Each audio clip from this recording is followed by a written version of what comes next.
Мен қазақ халқының төл тәрбиесі мен тілі діні жайлы және де ең басты құндылық адами тәрбиені қамтитын ғибратты әңгімелерден тұратын арна аштым. Түк пайдасы жоқ, ессіз ләззатпен және де басқа да бізге жат қылықтарды насихаттайтын видеолар мен аудио кітаптарды тыңдағанша, осы каналға тіркеліп, ұлттың дамуына, тәрбиесіне үлес қосатын контентті қолдайық. Ғибратты әңгімелерді тыңдасаңыз, ол да білімнің бір бөлігі. Менің каналымнан адамға ой салар, өмірлік мәні бар, тыңдауға тұрарлық, өнегелі оқиғаларды таба аласыздар. Теңізде жолыққан жұмбақ қария. Шымкент қаласының 18-ші мөлтек ауданында сонау Ақтаудан келіп, әскери міндетін өтеп жүрген Серік Өрбісінов пен облыстық клиникалық ауруханада жатқанында танысып едім. Серік соқыршекпен ауырып түскен. Бірде екеуміз аурухана ауласына ұзақ серуендеп, әңгіме дүкен құрып айтқан болатынбыз. Сондағы Серіктің айтқан қызықты әңгімелері маған ерекше әсер етті. Біздің Ақтау қаласында 360-тай әулие әмбиелер бар. Менің естуімше, Бекет ата кесенесінің үстінен вертолет ұша алмайды, яғни әруақтар рұқсат бермейді екен. Бірде мынадай тосын оқиғаның куәсі болдым. Каспий теңізінің ортасына таяу ені 5, көлденегі 8 шақырымдай шағын арал бар. Аралдың жан-жағын телегей теңіз алып жатыр. Осы аралда Мелдебай қарияның ғана отбасы өмір сүруде. Олар балық аулаумен қатар мал шаруашылығымен айналысып, өз күндерін өздері көреді.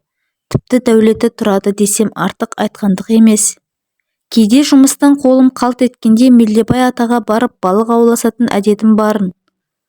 Өйткені олар ауланған балықты шаруашылыққа, одан қалаға өткізіп, өздеріне тиесілі қаражатын алып отырушы еді. Бірде жолдас баламды қасыма ертіп, моторлы қайықпен теңізде жүргенімізде аяқ астынан ауа райы жайсызданып жаңбыр құйды да кетті. Содан теңіз ортасында моторлы қайықта ұйықтауымызға тура келді. Өйткені біз аралдан алыстап кеткен болатынбыз. Ертесіне түс ауа ұйқымыздан бір-ақ ояндық. Бір кезде көз алдыма ақ шапанды шалдың бейнесі бұлдырап елестеді де: «Балам, мен Бекет атамын. Сені іздеп анау қария қатты әбіршуде. Шығысқа қарата жүзе бер», деді де лезде ғайып болды. Мұның не елес, не шын екенін түсінбей, біраз есеңсіреп отырдым. Теңіз ортасында қалай қарай жүзу керектігін де түсіне алар емеспін. Ақыры осы дұрыс болар деп шынымен де шығысқа бет алдық. Жұмбақ қария бізді алдамапты. Әйтеуір қарияның үйіне аман-есен қиналмай жеттік. Сондағы Мелдебай атаның қуанғанын көрсеңіз ғой. Біздің арғы бабамыз Өрбісін әруақты кісі болыпты. Құрсақ көтермеген әйелдерді қамшысының басымен бір сермесе болғаны көп ұзамай перзентті болады екен. Сол Өрбісін атамыз: «Менің 2 баламның бірі Таубай әруақты болады, бірақ 25 жасқа толғанда дүниеден өтеді. 2-ші балам әруақ жолын ұстамайды», деп кесіп айтқан деседі. Атамның сол айтқаны айна қатесіз келгенде ел жұрт жағасын ұстап әруағына бас иіпті.